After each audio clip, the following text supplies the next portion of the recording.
jamono ku ko fekk war saa deful lu baax jamono looy sa gannaaw la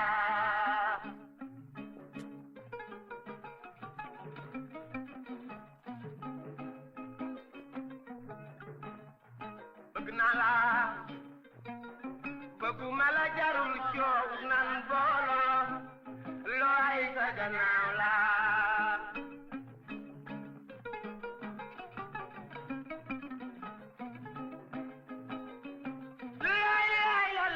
bëgg naa la bëgguma la jarul coow nan booloo looy sa gannaaw la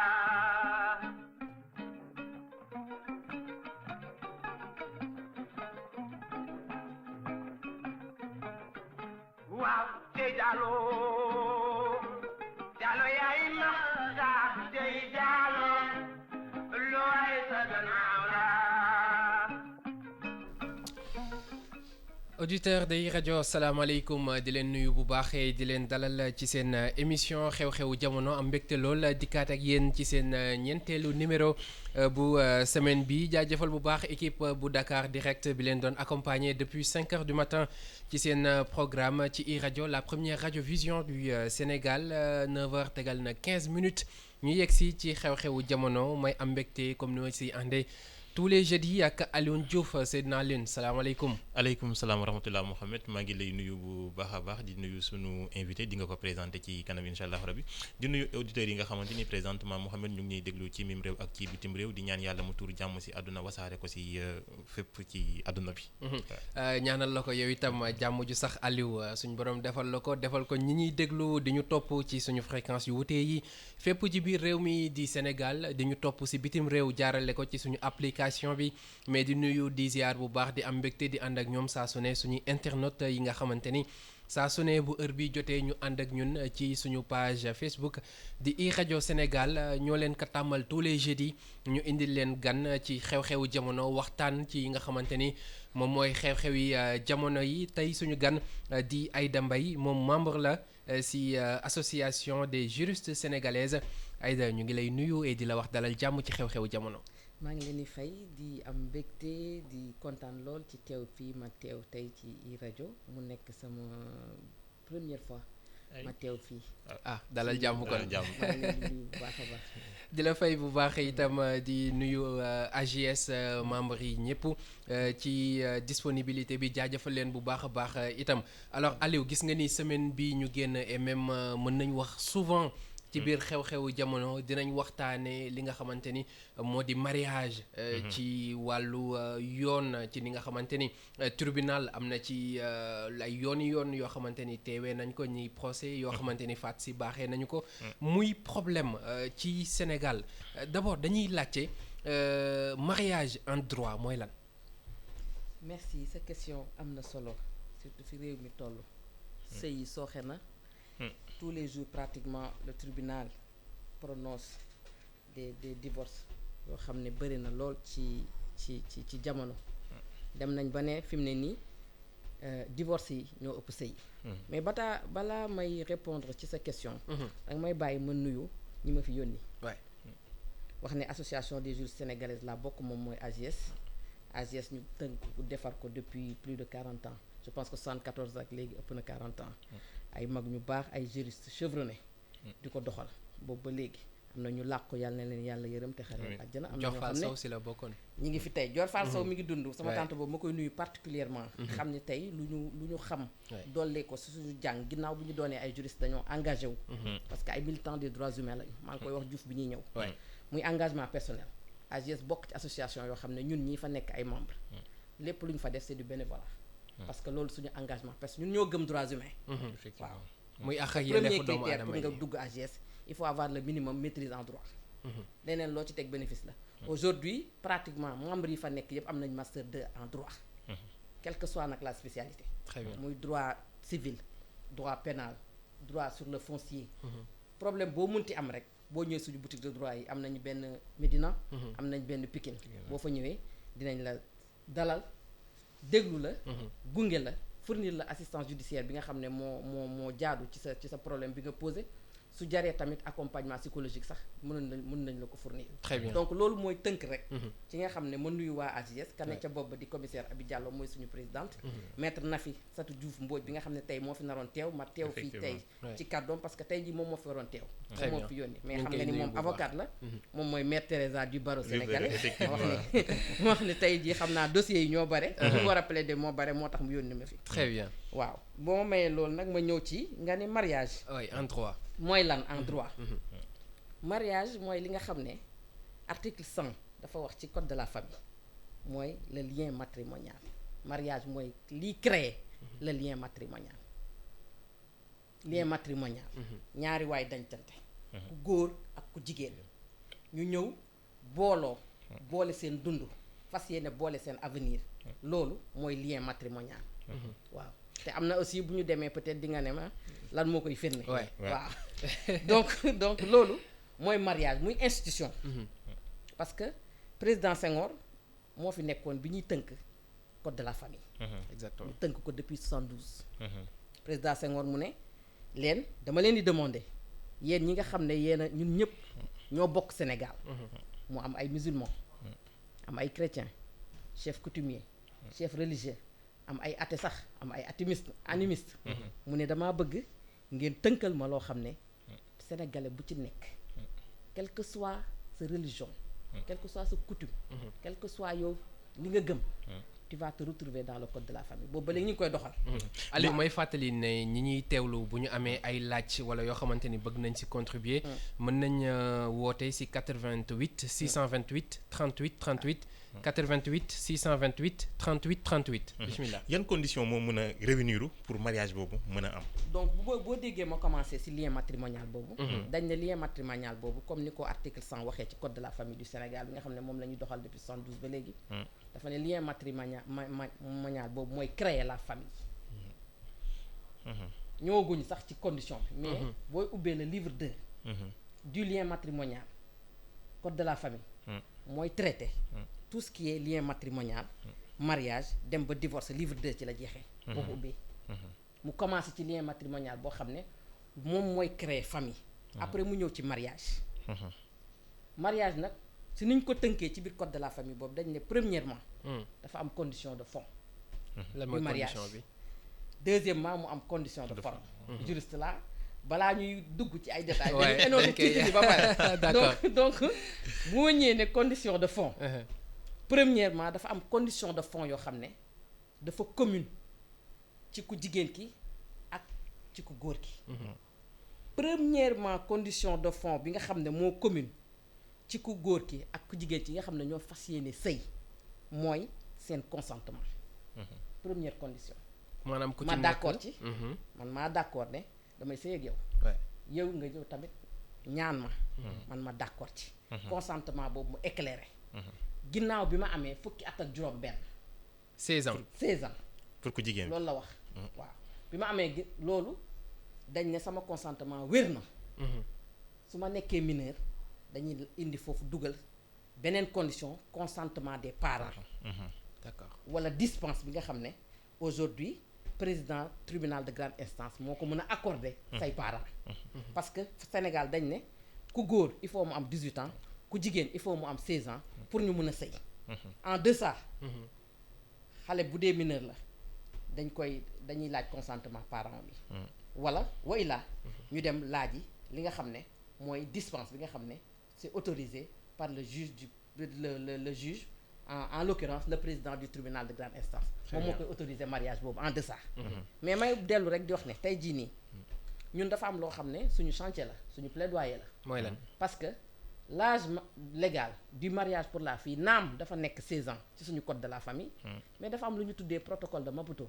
loo xam ne foofu âge légal du mariage pour la fille est fixé à 18 ans. may rappeler ne bu nee loolu la dafa am la primauté de la convention sur la loi nationale. te loolu article 98 de la constitution moo ñu ko may. moom moo ne à chaque fois qu'il y a conflit de loi bi ñu war a appliquer mooy bi nga xam ne moo contenir dans la convention. boobu noonu moo supérieur bi nga xam ne mooy loi nationale bi. ba tey jii nii ba nga xam ne tey jii xale bu jigéen bi nga xam ne tey dafa nekk Sénégal am 16 ans war a marié wu war nañu harmoniser loi bi nekk dans code de la famille bi war nañ ko harmoniser ak article 6 convention de Maputo bi nga xam ne moo fixé l'âge du mariage de la fille à 18 ans. est-ce à dire que yéen da ngeen bëggoo leen xale buy sëy 16 ans. non du question bëgguñu ko. dafa am leneen loo xam ne loolu mi ngi tudd obligation scolaire. ok obligation scolaire boo xam ne parents yi dañ ko war a respecter. nga xam ne sa doom entre 6 et 16 ans. dafa war a nekk à l'école. parce que dañoo jàpp ne 16 ans ca lay amee bac. or yow boo ko fa dindee. xale bu jigéen bi dootul jàngati. or aujourd'hui dañuy wax égalité mais égalité en droit il faudrait que les jeunes garçons et les jeunes filles puissent avoir les mêmes chances de réussir dans la vie. parce que ñun li ñu bëgg mooy maintenir les filles à l'école. ñu am seen jumtuwaay. aujourd'hui dañ ne autonomisation de la fille. jigéen lu mu indépendant doyul. jigéen lu mu mënal boppam doyul. tubaab moo ne on n'est jamais mieux servi que par soi-même. même bu donte bu fekkee yow bu ñu la takkee sa jëkkër dina la wodd dina la dëkkal dina la dëkkoo et cetera mais loo nit mën a defal nga defal ko sa bopp day daal mais est-ce que seen volonté boobu noonu du buter ci les réalités socio-économiques bi ñu dund ci Sénégal. non mais boo jàppee xam nga mbir balaa ñu ko yëkkati. dañuy xool du ñu jël mbir rek di copier di coller. wax naa la léegi obligation scolaire boobu. du lu ñu copier coller. lu ñu xaatimee fii la. ci biir réew mi. donc loolu il faut ñu respecter ko. loolu moo tax tamit ñuy xeex sax les mariages précoces les mariages d'enfants parce que loolu yow en tant que jigéen sax yow sa corps sax du mën a supporter la preuve mariage d'enfant ak mariage bi amul benn valeur juridique. ndax waaw parce que mariage d'enfant la. xale bu amul 16 ans wax naa la ko léegi. il faut consentement de ses parents. wala dispense du juge. il faut ñaari conditions yi réunir te yooyu comme li ñu waxoon sànq ci condition de fond du mariage la bokk te mu nekk aussi ci conditions yi nga xam ne moo commune aux deux époux. mu dafa valable pour ku góor ki valable pour ku jigéen. très bien bu ñu passé ci condition comme yi ma laajoon sànq condition yooyu noonu dafa am absence de lien de parenté également xam nga loolu muy tekki. condition de fond la. xam nga dama la jox première condition. da nga ma laaj lan mooy condition de formation du mariage. première condition bi. moom mooy li ma la wax léegi mooy consentement des époux. te loolu tamit dafay amaat beneen bémol parce que condition de fond yi ñaar la. dafa am condition yoo xam ne c'est commune aux deux époux balaa may ñëw ci condition yoo xam ne c'est particulière à chacun des époux. condition yi nga xam ne moo commune aux deux époux. bi ci jiitu mooy le consentement. bi ci tegu mooy le consentement des parents au cas par cas. Au cas où si la fille est mineure au cas où il faut une autorisation du juge. dispense xam nga. loolu mooy condition yi. bi ci tegu nag mooy l'absence de lien de parenté. maanaam bu ñu jegewoo premier degré. mënuñoo sëy parce que jàpp nañ ni suñu deret bu jaxasoo mën na jur. jegewoo premier degré mooy lan boo ñu ko doon tekkil tey. bu ma la ko doon tekkil mooy. par exemple yow. nga bëgg sëy koo xam ne sa mag. wala koo bokkal ndey ak baay moo ko jur. d'accord comme bu ma bëggee takk sama doom. waaw xam nga kooku. sa doom la jege na wala yow mii.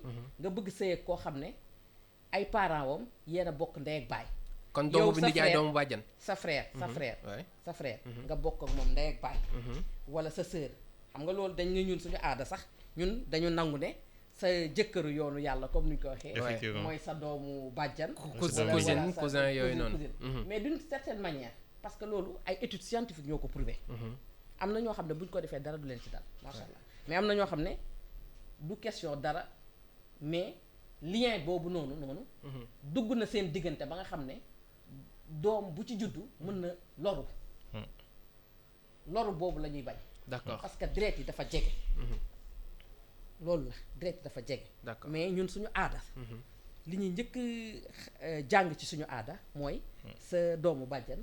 wala sa doomu nijaay mooy sa jëkkëru yoonu yàlla comme ni ñuy tooñantee cousin les cousines sont faites pour les cousins xam nga loolu yëpp moo tax ma ne la lii nii du loo xam ne dañ ko jël copier coller ko d'accord boo gisee ci biir code de la famille tout ce qui est mariage succession divorce c'est d'inspiration de la charia et de la Bible mi ngi noonu d'accord te yooyu noonu ñi ko doon tënk la dañ ci dëxañaale tamit suñu ay tradition suñu ay coutume ba nga xam ne tey sénégalais bu ne boo ubbee code de la famille tu vas ci retrouver am na nag ci biir loo xam ne nag arrangé wul ñëpp. très bien parce que époque boobu.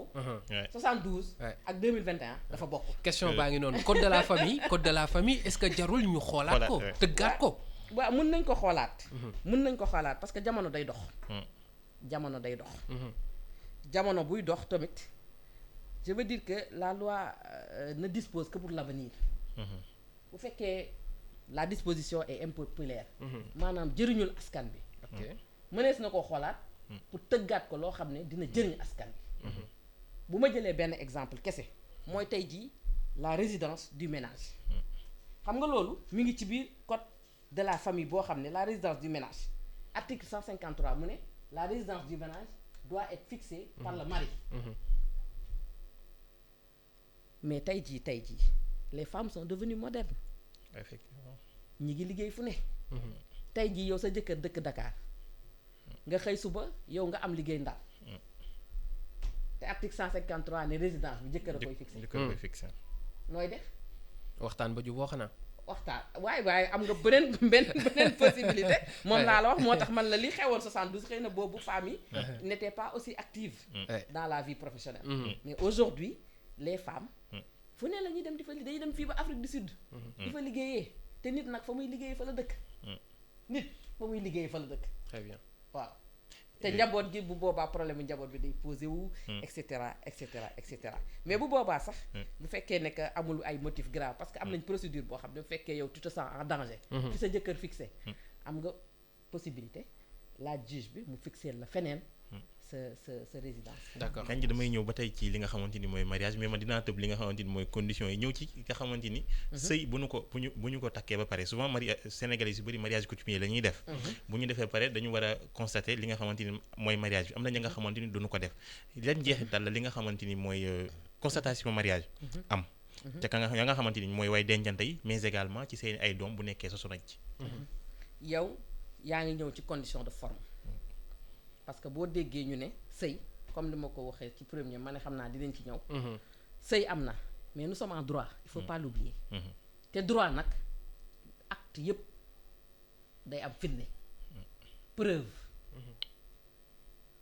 parce que droit nag preuve la xam. mariage li koy firndeel. mooy certificat de mariage. bi nga xam ne tey jii Sénégal condition de forme bi nga wax dualité la dafa am mariage célébré. ak mariage constaté. officier d'état civil mooy ñu ñëw man ak yow ñu sëy jàkka léegi sax gis naa ne jàkka yi dañuy joxe. kayit boobu tamit saa ay témoin sax dañ koy signer. effectivement léegi yooyu yow bu ñu takkee tey jii le 25 mars tey la ñu sëy 5 heures ci jàkka bi 25 mars 6 mois après am nañu délai boobu noonu pour dem devant l'officier d'état civil.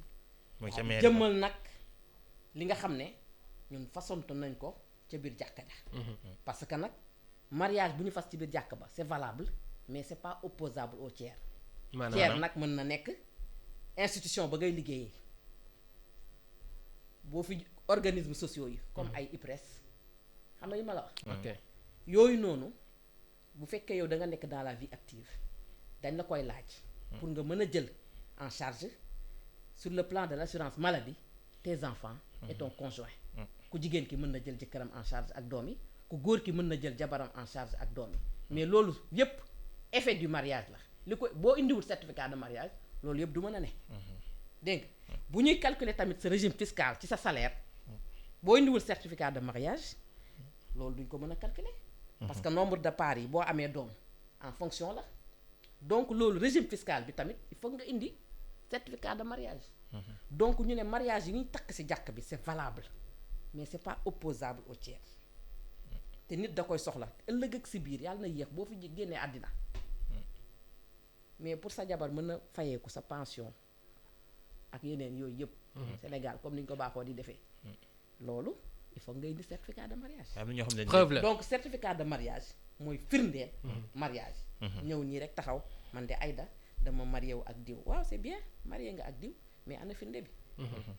donc certificat de mariage ba loolu dafa am importance ba nga xam ne même bu 6 mois yi jàllee te defoo ko am na procédure de déclaration tardive.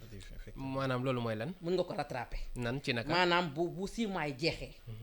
xam nga yow mariage événement heureux la. Ouais. bu ñu demee nag ba tribunal am ci yoon parce que ñun fii dañu am peur bu lewul tribunal.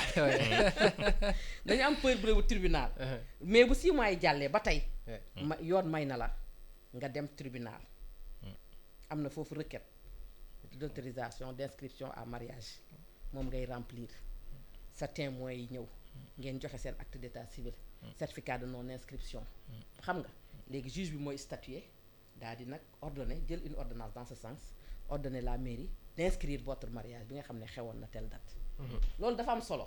na ko ñi suñu seen auditeurs yi ñi ñuy seetaan di xam ne. même dem nañu ba créer procédure boo xam ne même bu ma doon sëy ak yow. jotuñoo am certificat de mariage ba yow nga xëy suba wàcc liggéey sax. am na procédure booy tax. am na parce procédure que succession yi day poser problème. yaa ma gën a xam. fii tribunal bii am na fa ay procédures qui yow depuis 22 ans ça dure. de succession ba tey kenn vidéo ko. donc loolu dafa am solo donc dañu man comme li ñuy wax rek comme ñun dañoo nekk ci promotion. des droits des femmes et des jeunes filles. dañuy capaciter femmes yi sur leurs droits. ñu xam seen àq ak seen yelleef. donc dañ ñoom ñëpp bu neexee nañu jël comme li may faral di wax. sëy day neex day naqadi. mais bu neexee na nga jël kayit yëpp nga photocopier ko. ba ci carte d'identité nga jenc ko. parce que man mënuma xuloog yow Alioune. xëy suba. ñu def séparation mën naan la allo Alioune sa carte d'identité laa soxla woon mais doo ma jox dara. ah bon. ah oui. da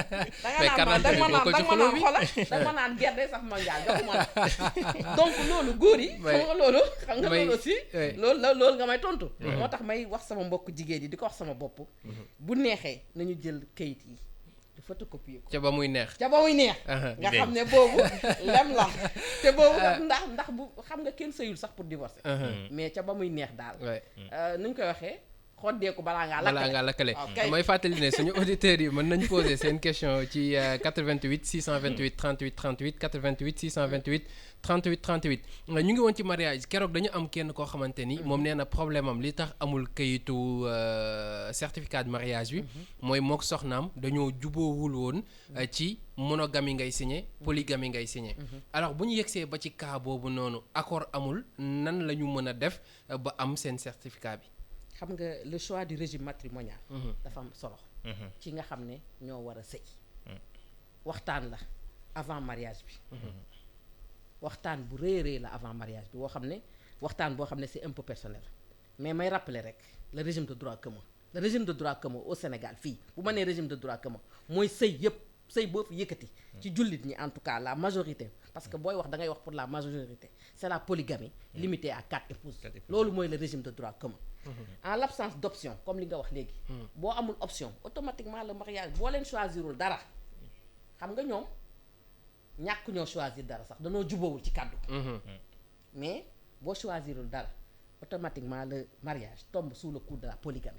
parce que moom laa la wax léegi c'est le régime de droit commun sëy yëpp ci lañ tënku boo ci gisee ay changement rek ñaari waay dancante yi ñoo ko ci indi. maanaam sama jëkkër ne ma man kat damay sëy ak yow damay ñëw signer ak yow monogamie. wala mu ne ma man kat damay signer polygamie mais damay réduire nombre d'épouses bi. ma indi ko au lieu de 4 yi ma indi ko 2. wala 3. xam nga loolu changement yu nit yi ñoo ko ciy indi. mais may rappeler rek ne tamit. li tax mu am solo mooy boo ko xasee ba tànn. c'est à vie. c'est à vie jeex na. mënoo ci dellu si waat ginnaaw. benn jabar yow laay am ca nga yem. yow boo signé monogamie. boo divorcé kooku. booy takkaat monogamie ngay continuer na leer. te da ngay amaat certificat bu bees kooku génne àdduna. déggoo lu ma la xas nga ko tànn. moo tax gis nga tànn boobu. dafa am solo ba nga xam ne ñaari futurs mariés yi waruñu ko négliger. quitte sax à ce que ñu repousser datu mariage. parce que aujourd'hui loolu noonu lu lay engagé pour ta vie. nit war na koo xalaataat balaa mu koy signer. parce que da lay am na ñoo xam ne dañuy signer sax polygamie. mais il meurt monogame. effectivement. donc yow mii ñuy signer monogamie sax yow mii ku jigéen ki. mais nit nga mais yow mën nga xëy suba romb ci mbedd bi yow sa bopp nga miir ci keneen. xanaa doo nit. léegi bu nañu waxante dëgg loo léegi bu nekkee donte yow sa jëkkër si jël na la monogamie xam nga yow da nga doon aar sa sëy parce que c'est le mariage tous les deux vous êtes amoureux waaw man ak yow kese ñooy kii suñu bi mais yow ñi koy siyet sax tu n'es pas à l'abri man chaque jour loolu laa wax jigéen ñi léegi bu parce nekkee que yow en tant que jigéen da ngay génn suba fii mu yow ca bopp tu n'es pas à l'abri miir ci beneen Ablaye Ndiaye waaw Bëgg- mais jigéen fii mun waaw am mais ñaari jëkkër xam nga jigéen mun am moo tax loolu nag moo tax nag comme li nga wax sànq li Ouais. tax mu am solo gis nga coutume ak tradition li tax mu am solo nit lépp lu muy def war na prendre en compte ces réalités sociales parce que pour bañ a dugg sax ci yenn problème yi xam nga ñun sax dañuy wax ne que le régime polygamique doit être découragé dañ ko war a di ko découragé daal loolu jigéen ñi duñ ci ànd de nga ne loolu wala ñenn ci jigéen ñi parce que xam nga boo nekkee ci régime monogamie moom moo gën a neex parce que moo gën a neex moo gën a neex parce que tamit yow tamit soxla wu leen ku leen di jàppale déedéet yow waaw ku sonn bañ koy jàppale ah ban mais jigéen a sonn mais fii benn coow jigéen sonn kër gi dafa bëri mais bu xam nga yow li ngay réeree mbir gis nga jigéen ak góor fi ñu wutee gis nga jigéen boo xasee ba engagé na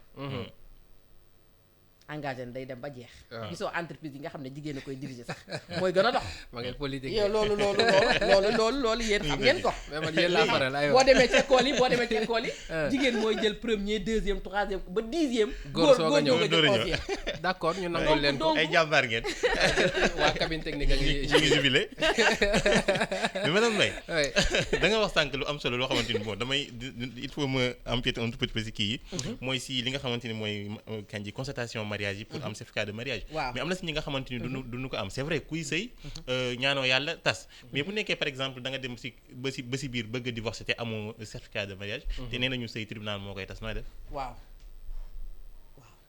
divorce moom c'est toujours devant le tribunal la répudiation interdite au Sénégal sëy tribunal la koy tas looloo tax délai de viduité am importance 300 jours yi parce que même ci conditions yi ma la doon wax sànq lien matrimonial antérieur daf ci am solo xam nga dama la wax conditions yi nga xam ne moo commune mais bu ma ñëwoon ci conditions yi nga xam ne moo particulière aux deux époux mooy condition yooyu nga xam ne sexe bi ak âge bi day dugg délai de viduité bi dugg dissolution du lien matrimonial antérieur parce que tey jii nii tey soo amee jëkkër ngeen divorcé te amoo leen certificat de mariage boo demee nga contracté beneen mariage sa ancien jëkkër mun na la topp pour bigamie te balaa ngay am certificat de divorce il faut nga am certificat de mariage ba pare yow bu fekkoon da nga doon nekkoon ci sëy boobu te amoo certificat de mariage boo demee tribunal naan da nga bëgg tas sa sëy dañuy régulariser sëy bee ba pare loolu ku koy dañ koy def takkaat yow mi ci am intérêt on est en droit pas d'intérêt pas d'action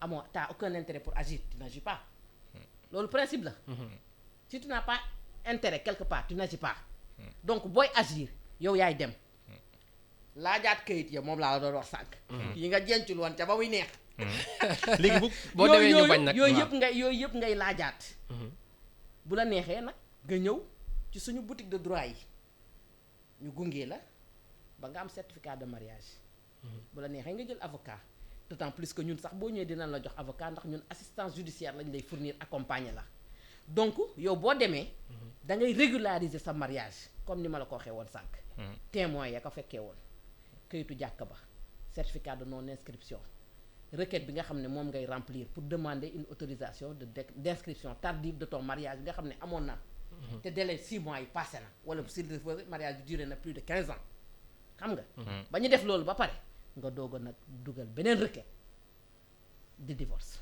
au niveau du tribunal waaw léegi bu waa ji bañee nag bu waa ji bañee ne moom du ñu régulariser mbir mi lank carré ni këyit yi gisuñu ko te am na si léegi sax lañ commencé joxe këyit ci jàkka yuy firndeel ni takk am na mais bu dee absence de preuve boobu noonu am na waa ji bañ itam ne moom dinañ régulariser mbir mi soxna si yan option la ko droit may wala ku góor ki yan option la ko droit may xam nga nit moom droit moom loo xam fa baxane doone benn lañ koy layoo soo bañee xam nga ñoom boo ñëwee wax leen loolu juge bi dafay statuer mooy trancher moom rek moo la mën a moom moo investi wu pouvoir ak force publique bi nga xam ne moom rek moo mën a obliger nit ki mu ñëw indi ay këyitam réquisitionné ko wala genre yooyu yëpp procédure yooyu mun na am. d'accord parce que yow mënoo toog sa kër ñu soxla la devant un tribunal nga toog sa kër ne man duma dem.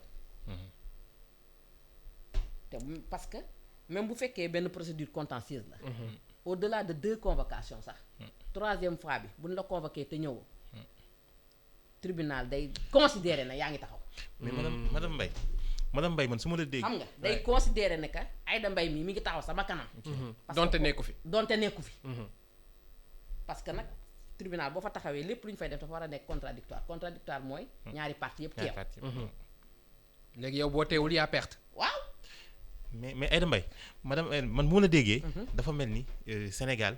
sëy yu bëri ñu ngi fi mais jaaruñu si yoon. parce que bëri na fi koo xamante ni borom këram danaan ko. fase naa la may naa la sa baat mu dem. toog peut-être ba iddaam mat demuñu tribunal parce que dañu naan du ñu dem tribunal ndax njaboot geeg yooyu noonu. quelque bu sa délai de viduité jeexee nga amaat beneen jëkkër. est-ce que yooyu noonu c'est pas des mariages yu nga xamante ni ka fase woon mën na ñëw opposé wu si mariage boobu après. moom laa lay wax léegi nag pour protéger wu ci loolu yépp il faut nga war a am parce que léegi sax gis naa paa yi nga xam ne dañuy mayee jekk dañ lay laaj certificat de divorce. dañuy maye. jeeg mooy ku sëy ba tas ba war a amaat jëkkër waaw. dañ lay laaj loolu parce que paa yi mën leen topp pour complicité. yow yaa maye kii te kii. sëy bi man maa ko waxoon nii fase naa la rek mais dama doon foo waaye du woon dëgg ci man. waa léegi. loolu nan lañ ciy génnee moo tax léegi paa yi ñoom tamit day fekk la sa biir njaboot jox la convocation wuy ji yow yaa maye woon diw jabaru jàmbur nga may. léegi nag paa yi ñoom dañ see jël seen gàddu ak seen matuwaay te wax nañ dëgg. dégg nga léegi balaa ñuy maye jeeg. da ngay indi certificat de divorce en bonne et due forme ñoom it il faut ñu protéger wu. il faut ñu protéger wu mais ba tey man damay des ci xam nga dafa am ñoo xamante ni mën nañu wax ni xëy na rancunier lañ war a mbir mi tey bu ñu demee ba nga xamante ni man bëgg naa divorcer. kayit yi sama soxnaa ko yoroon. ma dem bëgg a aw ma woon kayitu mariage je veux dire dem ba ci tribunal ñu ne ma il faut nga takkaat sëy bi. ma dem ñu di may chanter ak mbir yooyu noonu li ni mel. bu boobaa nan laa mën a def rapidement ba nga xamante ni yoon dana bank loxo ki may àndal ni ko kat kayit yi faaw ñu defar ko kayit yi moom faaw mu am. kayit yi moom day am. waaw. kayit yi moom day am xëy na yàggaay bi la ñuy wax ak yooyu. yàggaay bi la ñuy wax mais kayit yi moom. day am. d'accord parce que wax naa la ko tribunal du mën statuer ci divorce. ci sans auparavant amul certificat de mariage. certificat de mariage boobu lay basé wu pour mën a statuer. ci divorce bi nga xam ne ñaari mais sëy bu ñuy takkaat noonu. pour am kayit gi. ça ne veut pas dire que yéen ñaar da ngeen di delluwaat di sëy de. waaw moom formalité la rek kayit bi lañ soxla. waaw kayit bi lañ soxla. parce que kayit boobu mooy. fi waa léegi bu kenn doy loolu nag. nga ne pour durer affaire moom laa la wax moo tax ma ne la xam nga nag la loi elle est générale et impersonnelle. du statuer nii comme au cas par cas. ok yow boo doyalul yow la engagé. mais la yoon daal nee na lii la ñëpp a ciy tënku waaw. léegi waaw Aliou dafa am ku ma laaj benn kii mu ne ma.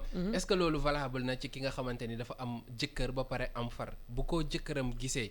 est-ce que war na mën a am lum ca sukkandiku ci yoon ba ami daan ci soxna seeg far. mën na nekk parce que adultère cause du divorce la. li mu wax nii adultère la. adultère parce que fidélité. fidélité. waaw bi ngay dégg. loolu dafa bokk ci droit et devoir des entre les deux époux. comme li ñu wax rek. waaw xam nga loolu maa ngi lay wax sànq ne am na ju bari d'inspiration de la charia.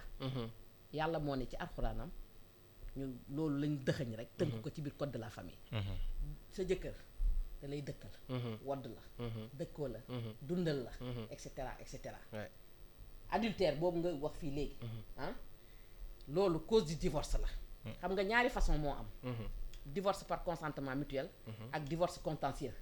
te loolu divorce contentieux lay dugg. te bu boobaa bu fekkee ku jëkkëram indi na preuve yi.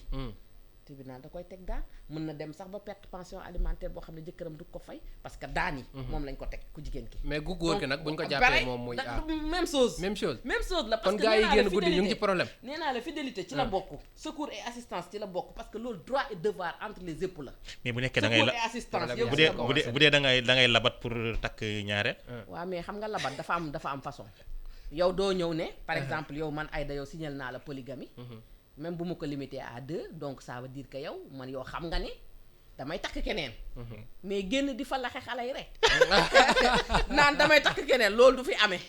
loolu du fi amee dama ne da nga labat comme niñ ko santaanee nga dem ko kër ko jigéen ki yaayam toog nii wala ngeen toog ci saal ba waaye du ngeen wéet def lu leen def ba pare ñëw naan damay labat benn jigéen du ko nangu benn jigéen du ko nangu alors bu ñu gisee vu explication yi nga xamante ni di nga ko yépp la question qui se pose mooy est-ce que ñun fii Sénégal ni ñuy sëyee baax na waaw ni ñuy sëyee baax na ndax sénégalais dañoo am diine xam nga nit moom diine moom comme ñun rek lu ñuy wax même balaa ngay say parents di la yóbbu école française sax dañ lay njëkk yóbbu nga jàng alxuraan ba pare yaa ngi dégg ni ñuy sëyee baax na mais man daal bu ma sañoon fekkoon am naa ku may jox conseil te conseil yi may jox yépp sama bopp laa ciy jiital dëgg neex yàlla na góor yi dolli yërmande ci jigéen ñi ñun tamit ñun jigéen ñi tamit nañu dolli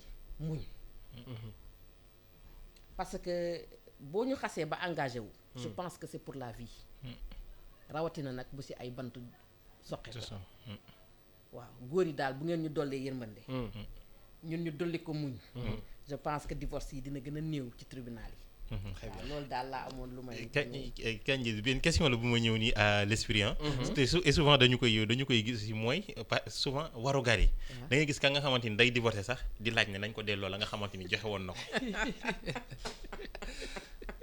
waaw peut-être boobu te mu ne la delloo ma balaa ma laa may baat di nga ma delloo la ma la joxoon waaw xam nga rek comme li ma lay wax mais ci islam jigéen ci noonu lay génnee sëy loolu imam Biram Pouy moo ma ko leeral démb ça dépend de waaw xam nga man mënu ma prononcé wu ci religion li ma xam mooy droit bi waaw mais yow léegi yow ki ngay wax loolu naka nga ko mën a delloowee ndawam question la question la bu nekkee yaa fi wax affaire imam yow loolu imam loolu non dama ni xam nga démb dañ doon teg benn kii maanaam tey xam nga jigéen mën na dem ba ni mënatul xajatul ci sëy bi alors bu demee ba xajatul ci sëy bi imam Pouy nee na am na nu ko lislaam cal gi lay jël delloo ko donc bu ko defee islam teggi sëy bi ci moom waaw teggi sëy bi loolu moom ci affaire religion waaw loolu religion la mais en droit nag amul ay delloo amul delloo delloo pour lan delloo ñu suñu ndaw boo joxe woon ay 20 millions tamit da nga ñàkk am na arrêt Lobatt Fall mais bu nekkee mariage bi am na fii arrêt Lobatt Fall mooy lan benn personne la woon bu doon labat de benn gel investir ci moom lu bëri ak mariage bi et tout ça après un mois gel bi laaj ko demandé ko divorce mais dañ dem ba cour de cassation loolu moo indi kii bi arrêt bi mais c'est ku jigéen ki moo am gain de cause delloo dañ ne jàpp ne lépp lu mu ci teg au dot bi loolu cadeau la daf ko may cadeau la léegi bu nekkee mariage bi consommé wuñ ko non mais en général xam nga yow avant consommation rare na nit di demander divorce foofu waaw en général da ngay takk c'est vrai même ñi nga xam ne ils sont à l'étranger sax bu dañuy bàyyi ba ñëw consommer xam nga après avant consommation problème du am après consommation rek problème du jaajëfal naa leen bu baax a baax malheureusement problème du am malheureusement waxtu bi dab nañu waxtaan la boo xamante ni mënoon nañ ko yaatal bu baax a baax mais incha allah dina ñëwaat il faut mu ñëwaat waaw dina ñëwaat si kàttanu yàlla bu ko defee am na yu bëri yoo xamante ni surtout si code de la famille man je pense que ni war nañ ci toogaat waxtaan loolu ci moom bu mooy baax a baax actualité bi parce que am na ay dispositions yu bare contenues dans le code de la famille qui sont aujourd'hui discriminatoires à l'égard de la femme wax naa la sànq affaire résidence du ménage mais il y a la puissance maritale le mari est le chef de famille waaw mais aujourd'hui disposition boobu ce n'est plus adapté effectivement il doit y avoir aujourd'hui une responsabilité partagée entre père et mère d'accord parce que aujourd'hui tu ne peux pas aller di chercher benn passeport pour sa doom ñu naan la sa jëkkër na signer et cetera oui des fois les maris ne sont même pas là tu vois donc la femme devrait au même titre que le mari aujourd'hui pouvoir acter pour ses enfants parce que nag moo leen jur aussi donc mbir yi day évoluer une once de responsabilité reconnaissance de paternité aussi donc yooyu yëpp mi ngi ci et également ñun suñu pension de réversion yi nga xam ne ñun Sénégal jigéen bu nekk dans la vie active ni administration bi di cotiser à perte yow da nga mës a gis benn góor jabaram wàcc liggéey mu dem ne day fayee ko pension da nga ko mës a gis donc ñun lan la ñuy cotiser moo jaaxal dañ ñëpp ko perte donc yooyu war nañ ko réviser dans le code général des impôts ñëw réviser ko bu fekkee ni ko suñu jëkkër ak suñu doom mënuñu ci bénéficier wu bu ñu wàccee liggéey nañ ñu bàyyi ak suñu xaalis mu ngi noonu Aïda Mbaye moo nekkoon suñu gan tey nekk membre AGS damay ñëw rapidement si minute internet yi Abdoulaye Badiane nee na léegi moom góor ñi ñooy muñ loolee la Abdoulaye wax Abdoulaye Mbar day muñ Bàcci Sey nee na am na jigéen ñoo xam ni dañuy ñëw pour lekk xaalisu góor ñi et après tas loolu moom la ñu war a wax la Bàcci loolu la Bàcci wax Sey Baye Fall nee na waxtaan bi am na solo jërëjëf Modou Mbacké salut iRadio salut également Koña la Cocotte Sarr nee na dëgg-dëgg góor dafay muñal jigéen waaw loolu tamit am na solo Mohamed Rasoul de même que Tali Bouya Awa Diop thème très important merci beaucoup Baye Modou Diène waaw loolu métti na de mu ngi kon ci li nga xamante ni moom lañ doon wax ci code de la famille bi kii mu ngi doon poser question ci procédure mariage mixte donc Momo Lamine Badji la tudd Moussa itam question je pense que ni ñëw nañ ci mooy ci mbirum polygamie bi et tout Tuts Diallo ak Bàcci Sey Maymouna Ndiaye ñoom ñëpp Providence Mame Fatou Danfa nee na jàng na tey ci wàllu droit li nga xamante ni xawu ko ci woon Mouhamadou Lamine Gueye itam ñëwoon na ci question mooy bi ñu mujjee wax am jëkkër ba pare am far donc yooyu yëpp Aïda ñëwaat na ci bu baax a baax jaajëfal ko bu baax Aliou waxtaan bi loolu la woon mariage en droit je pense que ni dikk nañ ci bu baax a baax mais incha allah dinañ ko gën a yaatal di la sant bu baax di la gërëm mais remercier également waa AGS yëpp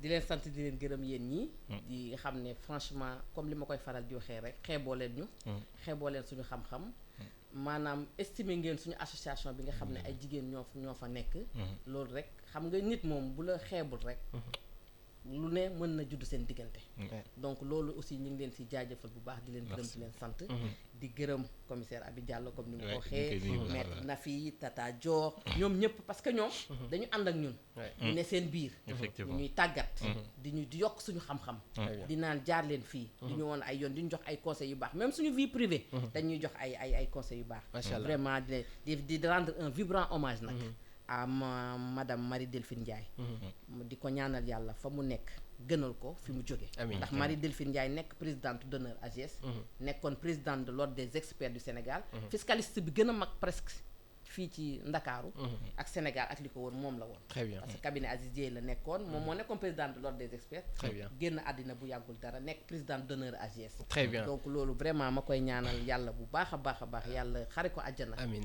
ñu koy rendre un vibrant hommage merci beaucoup ñaanal ko itam ñëpp ñi nga xamante ne ay way dawlu lañ Aliou amoon naa bégte lool àndaat ak yow ci semaine bi fii la ñuy yamandi ak yow ci semaine bi nii mais rendez-vous mardi incha allah Mohamed mbégte partagé di ko gërëm encore une fois bu baax a baax c'est vrai lu duuf si nag bi ëpp xajul ci cin wi mais am nañ mbégte bu baax a baax dalal ko di rafetlu également li nga xamante ni sotti na ko fi ñuy jox dig daje auditeurs yi mardi incha allah xew-xew jamono kon fii la ñuy yamandi ëllëg incha allah professeur Mbaye Thiam la ñuy dalal ci waxtaani li xew ci jamono ji ak professeur Mbaye Thiam même heure même fréquence jaajëfal Fatima Kane Ndiaye moo féete woon ci xarale gi Khadija Ñing ci digital bi si kàddu gi Mohamed Kandji la woon amoon mbégte lool ànd ak yéen jox leen rendez-vous ba ëllëg Inch'Allah, merci à tous et bonne journée.